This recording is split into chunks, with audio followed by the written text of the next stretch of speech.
Hey guys, and welcome back to Battlefront Updates, your channel for all things Star Wars Battlefront. Today I've got a video packed with a lot of Battlefront news, which I think you will all enjoy. So let's get right into it. First off, we have some very interesting news about one of the biggest features of Star Wars Battlefront, heroes and villains. This comes from the official Xbox magazine through an interview with Niklas, the design director of Battlefront. As you might know right now, the only confirmed heroes and villains are Boba Fett and Darth Vader, but more will be revealed in the future, so I'm guessing the classic heroes like Luke and Han will also be in the game. Through this interview, Niklas reveals how the heroes are actually obtained, and he starts off by saying, it has variations to it that depend on game modes and so on, but you can get it through a power-up system. When you find the hero power-up, that is when you can make your choice. He goes on to say, you basically have one life to use all that power, you get to try to turn the tide and win for your team and become a beacon of hope for everyone. So according to this, it sort of sounds like the heroes will not be obtainable by the best player in the team like in the old games, but will be assigned randomly through power-ups.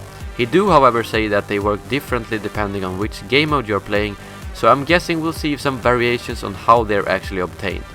I personally have some mixed feelings about this.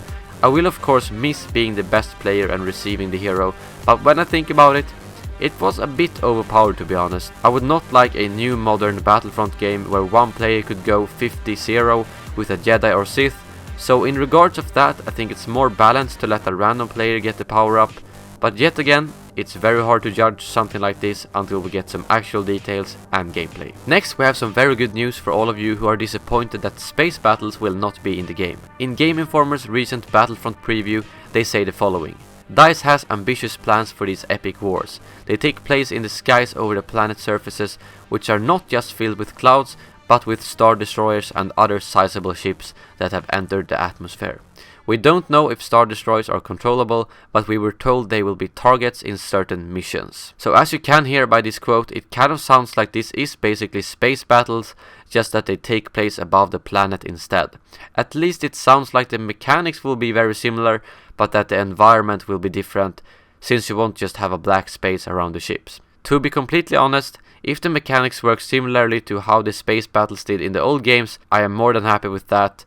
I don't really care if I get to blow up TIE fighters and star destroyers in space or a few kilometers above the planet's surface. Lastly, we have some more news about the map environments in Battlefront that has been a bit of a worry to me since there will only be 4 planets at the start. Lars tweeted the lead multiplayer designer, Dennis, asking if all multiplayer maps will be barren outdoor environments, and Dennis then replied with a simple nope.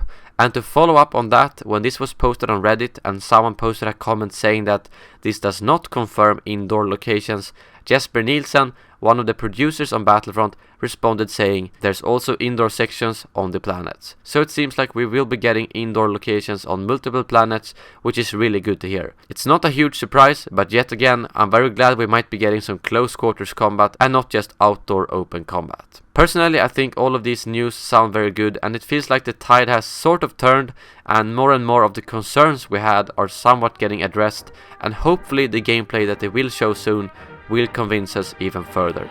Anyways, that brings this video to an end. Make sure to let me know in the comments below what you think, and don't forget to thumbs up the video if you enjoyed it. I will see you guys soon again, and as always, may the Force be with you. The power of the dark side.